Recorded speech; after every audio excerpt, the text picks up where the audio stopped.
மாவீரன் news channel. வணக்கம். இந்து மக்கள் கட்சியின் மாநில பொதுச் செயலாளர் பாரத மாதா செந்தில். இந்த நாட்டினுடைய 5 தூண்கள், அதிலே முக்கியமான தூணாக இருக்கக்கூடிய பத்திரிகை துறை, அந்த துறையினுடைய நற்பெயருக்கு களங்கம் விளைவிக்கும் வகையிலும் பாரதிய ஜனதா கட்சியினுடைய மக்கள் சேவை பிரிவு, அமைப்பு சாரா பிரிவினுடைய தென்சென்னை மாவட்ட செயலாளர் மற்றும் சமூக ஆர்வலரும் தேசபக்தரும் மக்கள் சேவகருமான திரு ராமலிங்கம் அவர்களுக்கு எதிராக ஒரு பொய்யான செய்தியை, ஆதாரமற்ற செய்தியை செய்தி நிறுவனத்தின் மூலமாக நியூஸ் தமிழ் 24x7 என்கின்ற சேனல் மூலமாக வெளியிட்டிருக்கக்கூடிய முரளி கிருஷ்ணா என்கின்ற அந்த நபரின் மீது என்னுடைய கண்டனத்தை பதிவு செய்கிறேன். ஒரு ஊடகத்துறையில் இருந்து கொண்டு எந்தவித விசாரணையும் இல்லாமல் அவதூறுகளை அள்ளி வீசக்கூடிய இந்த செயலை வன்மையாக கண்டிக்கின்றேன். திரு ராமலிங்கம் அவர்களை பற்றி ஒரு கருத்தை பதிவு செய்திருக்கின்றார்கள் அந்த வீடியோவிலே.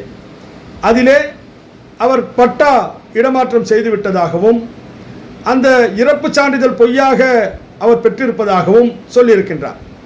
இப்படி இறப்பு சான்றிதழ் பெற்றதற்கான ஆதாரங்களை அந்த ஊடகமும் அந்த ஊடகத்திலே பேட்டி எடுத்தவரும் வெளியிட தயாரா? அங்கு வாடகை வசிப்பவர்கள் அந்த வீட்டிலே வாடகை வசூலிக்கக்கூடிய வேலையை ராமலிங்கம் செய்கிறார் என்று குற்றச்சாட்டு சொன்னார்கள். அந்த குற்றச்சாட்டு சொல்ல அந்த முரளி கிருஷ்ணா அவர்கள் அங்கு வாடகை இருக்கக்கூடியவர்களிடத்திலே சென்று விசாரணை செய்தாரா? அவர்களுடைய வாக்குமூலத்தை பெற்றாரா?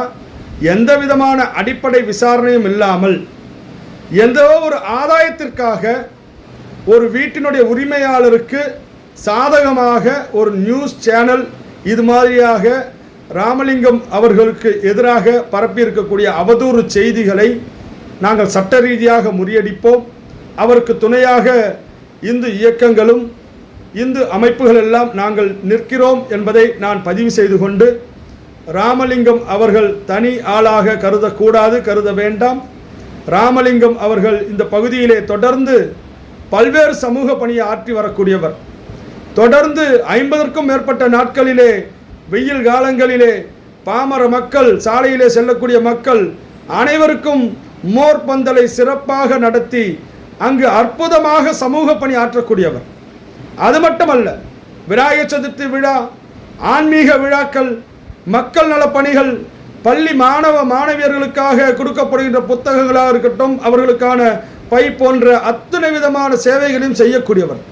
அவருக்கு எதிராக அரசியல் காழ்ப்புணர்ச்சியோடும், அவருக்கு எதிராக அவர் பெயரை களங்கம் விளைவிக்க வேண்டும் என்ற உள்நோக்கத்தோடு பொய் செய்தியை பரப்பியிருக்கக்கூடிய சதிகாரர்களுக்கு ஒரே ஒரு விஷயம்தான், சதி, பொய்.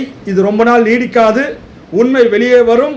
இதற்கு எதிராக, அவருக்கு எதிராக செயல்பட்டவர்களுடைய முகத்திரை கிளியப்படக்கூடிய நாட்கள் வெகு தொலைவில் இல்லை. நிச்சயம் அவர்களுக்கான பதில் மிக விரைவிலே வழங்கப்படும் என்பதை தெரிவித்துக் கொள்கிறேன். நன்றி, வணக்கம். மாவீரன் நியூஸ் சேனல். இந்த யூடியூப் சேனலை எல்லாருமே பாருங்கள், லைக் பண்ணுங்கள், ஷேர் பண்ணுங்கள், சப்ஸ்கிரைப் பண்ணுங்கள்.